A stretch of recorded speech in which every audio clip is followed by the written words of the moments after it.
Guys, don't forget to my mom channel, okay? Don't forget to my mom channel. Yes. Don't forget to my mom channel. subscribe. Don't forget. 2, 2, 3, go. Don't forget to subscribe to my mom channel, okay?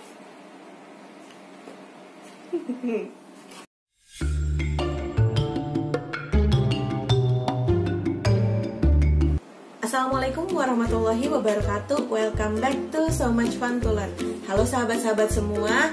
Di video kali ini saya pengen bikin video tentang gimana sih caranya nentuin beli mesin jahit apa buat teman-teman yang masih pemula atau yang mungkin berpikir pengen beli mesin jahit tapi apa ya. Disclaimer sebelumnya, ini adalah pendapat pribadi saya. Mungkin banget berbeda dengan teman-teman lain di luar sana yang juga suka menjahit dan punya pendidikan khusus di dunia jahit-menjahit atau dunia fashion. Oke, selamat menonton. Saya punya 3 kriteria yang bisa teman-teman pakai ketika akan membeli mesin jahit. Yang pertama, kita bisa tentukan budgetnya.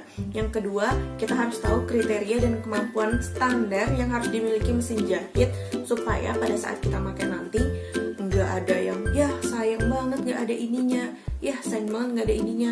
Padahal kemampuan standar itu sering banget kita pakai setiap kali kita menjahit. Dan yang ketiga adalah after sale service-nya atau apa yang bisa diberikan sama penjual kita saat kita mengalami kendala dengan mesin jahitnya. Kita ke yang pertama dulu. Paling enak kayaknya kalau mau beli mesin jahit kita tentukan budgetnya. Kalau teman-teman tanya sama saya akan memberi saran untuk membeli mesin jahit di kisaran harga 1 juta sampai sekitar 2,5 juta. Kenapa? Karena pada harga itu kalian sudah mendapatkan standar mesin jahit yang bisa bertahan bertahun-tahun sangat lama dan kemampuan standarnya sudah cukup lengkap. Kalau misalnya teman-teman dari yang tadinya cuma memperbaiki baju bolong sampai kemudian misalnya menjahit baju untuk seluruh keluarga, itu bisa. Kemudian kenapa saya tidak nyaranin yang harga di bawah 1 juta atau yang murah seperti mesin jahit mini yang 200 ribuan? Bukan karena apa-apa. Jadi ceritanya saya pernah beli mesin jahit itu niatnya ingin memberikan review ke teman-teman semua, tapi waktu habis unboxing jangankan ngasih review jahit, untuk mulai jahit aja saya nggak bisa, dan kami serumah nggak ada yang paham caranya. Jadi buat teman-teman yang sama kayak saya yang ibaratnya cuma tahu pakai, nggak tahu gimana cara memperbaiki, kalau misalnya ada yang rusak apanya yang mesti diperbaiki gitu, saya rasa sih memang lebih baik beli yang mahalan. Yang ketiga, kalau beli dengan kisaran harga 1 sampai 2,5 juta itu sebenarnya harganya nggak bakalan jatuh banget. Kalau bisa diibaratkan mesin jahit itu hampir sama kayak alat musik, karena dari tahun ke tahun fitur utamanya itu tetap sama. Kemudian kalau kita jaga, kita pakai sesuai dengan kebutuhan dan menjahit standar gitu, mereka mesin jahit itu nggak bakalan rusak gitu kan. Dan saya beli waktu itu 1,1, sekarang harga mesin jahit saya yang barunya sekitar 1,6-1,7 juta. Secondnya itu masih ada yang jual 900. Kalau menurut saya untung banget, karena saya sampai sekarang belum pernah servis, belum pernah ngeluarin uang untuk ganti parts. Jadi dia masih asli bawaan yang dulu dari pertama kali beli. Saya rasa untung kemana-mana gitu loh. Kemudian dari segi kelistrikan, bukan kelistrikan sih, jadi mesin jahit kecil yang saya beli itu nyetrum. Menurut saya itu agak berbahaya, jadi saya nggak menyarankan yang harga di bawah 1 juta. Selain itu mesin jahit yang 1 jutaan itu biasanya dari segi berat sudah lebih kokoh, kemudian sudah lebih portable, jadi compact, semuanya rapi, apa yang kita butuhkan ada. Dan kalau misalnya dia kokoh atau agak berat ketika kita menjahit, dia nggak bakal goyang lari-lari gitu. Karena kadang-kadang kalau bahan yang kita jahit besar, dia harus lebih berat supaya nggak kegeser sama bahannya atau ketarik sama bahannya. Terus dari segi budget harga segitu, kalian sudah punya range yang cukup luas untuk bisa memilih mesin jahit apa. Kayak misalnya kalau doyan sama mesin jahit klasik yang hitam, itu bisa. Terus mesin jahit portable yang putih yang bisa ditaruh di atas meja, yang bisa dipindah, itu bisa. Sama mesin jahit semi portable atau mesin jahit industri yang harus ada sekalian sama mejanya. Terus ada pedalnya di bawah, dinamonya di luar, juga bisa. Gitu. Kita masuk yang kedua. Yang kedua itu kriteria sama kemampuan standar. Teman-teman kalau mau beli mesin jahit, khususnya yang portable, karena di harga kisaran seperti itu, saya berasumsi teman-teman pengennya satu mesin jahit yang bisa mengakomodasi kemauan teman-teman untuk menjahit di rumah apa aja, mau baju, mau spray, mau gorden, mau taplak, gitu kan. Yang pertama adalah jahitan. Dia harus punya jahitan lurus, jahitan zigzag, terus jahit mundur atau pengunci jahitan, kemudian yang bikin lubang kancing atau button hole. Kalau udah ada 4 itu, masalah nanti apakah dia jahitan dekorasinya sedikit atau misalnya jahitan dekorasinya macam-macam, itu bonus sih kalau menurut saya. Tapi di kisaran harga segitu, yang penting jahit lurusnya bisa diatur, lebar tusukan jahitannya, terus dia ada jahit zigzag, ada jahit mundur atau pengunci jahitan, dan jahit lubang kancing. Kemudian penggulung benang juga penting, LED juga penting atau lampunya, sama free arm. Free arm itu ketika bagian di dekat jarum itu kita bisa copot supaya lingkaran menjahitnya jadi lebih kecil, karena biasanya untuk jahit lengan ketika kita kelim lengan kan dia lingkarnya kan kecil. Kalau misalnya mesin jahit tertentu yang nggak bisa dicopot, jadinya kita susah kalau mau jahit lengan-lengan atau lingkar-lingkar yang kecil.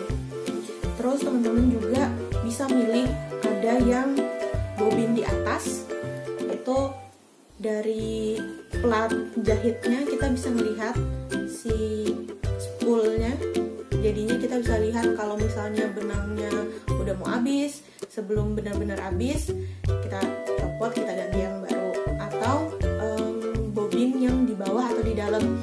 Kalau saya tipenya yang scotchy atau bobin di bawah atau di dalam, jadi kompartemen penyimpanannya harus dibuka dulu baru bisa ganti atau ngecek. Jadi kadang-kadang udah kejahit lama gitu, tiba-tiba ternyata nggak ada benangnya gitu kan, udah habis ternyata benang bawahnya gitu.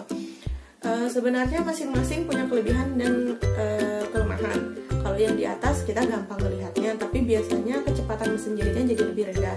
Tapi kalau misalnya yang di dalam kita susah melihatnya, kadang-kadang pas udah habis baru ketahuan kalau benangnya habis. Tapi dari segi kecepatan dia biasanya lebih cepat karena sistemnya lebih bagus kerjanya. Kemudian manual book ini juga penting. Kriteria standarnya adalah dia punya manual book atau tidak, atau bahkan mungkin ada yang ngasih sampai DVD-nya, DVD untuk manualnya. Jadi di sini kita bisa banget mengandalkan kalau misalnya kita nggak tahu ini fiturnya apa, ini apa, kita bisa buka bukunya. Kemudian beberapa penjual juga ngejelasin apakah manual book itu tersedia dalam bahasa Indonesia atau tidak gitu. Itu juga bisa menjadi salah satu kriteria kita untuk memilih. Oke, kita lanjut ke yang ketiga. Yang ketiga yaitu soal maintenance. Jadi ketika saya membeli mesin jahit, syukurnya adalah saya memilih membeli mesin jahit memang di toko yang menjual mesin jahit dan perlengkapan menjahit. Jadi ketika saya tanya-tanya, mereka lebih enak jawabnya. Ketika saya tanya kalau seandainya ada parts yang rusak, apakah saya bisa beli di sini juga? Itu jadi salah satu kriteria saya membeli, karena kita kan nggak pernah tahu apa yang rusak pada saat kita pakai. Terus nanti jangan-jangan kalau rusak, apa kita harus ganti semuanya? Apa kita harus cari yang jauh banget? Apa jangan-jangan part yang rusak itu susah didapatnya? Nah, di situ saya benar-benar nyari tempat beli mesin yang ngasih saya servis setelah pembelian. Jadi mereka terbuka untuk pertanyaan dan juga mereka mau ngasih tahu yang kayak, oh iya ini mesin jahit dengan merek yang umum, jadi parts-partsnya kami jual. Parts-partsnya ada, kalau ada yang rusak bisa diganti. Kayak semacam sekoci bawah mungkin hilang, atau misalnya kunci untuk buka mur-murnya, atau misalnya kayak plat mesin jahitnya yang di bawahnya sepatu itu bisa dibeli dan bisa diganti gitu.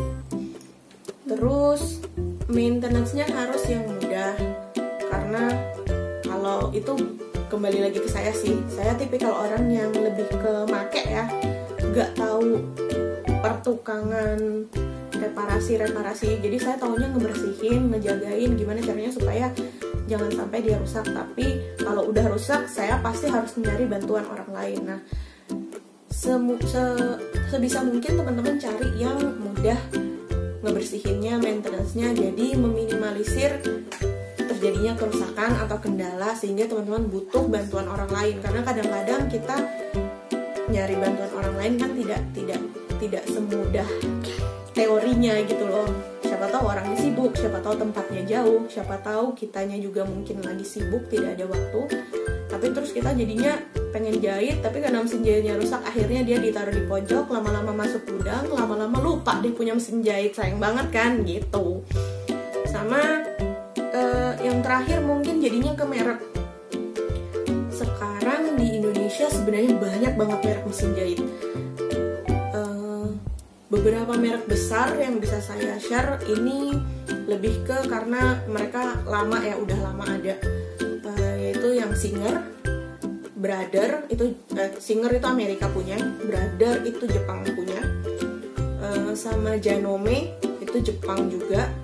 Terus Butterfly punya saya itu Cina. Mungkin 4 merek itu kali. Sama baru-baru ini di Indonesia masuk Bernina, tapi mungkin yang mesin jahit yang masuk ke Indonesia-nya namanya Bernet apa kalau saya nggak salah, Bernet.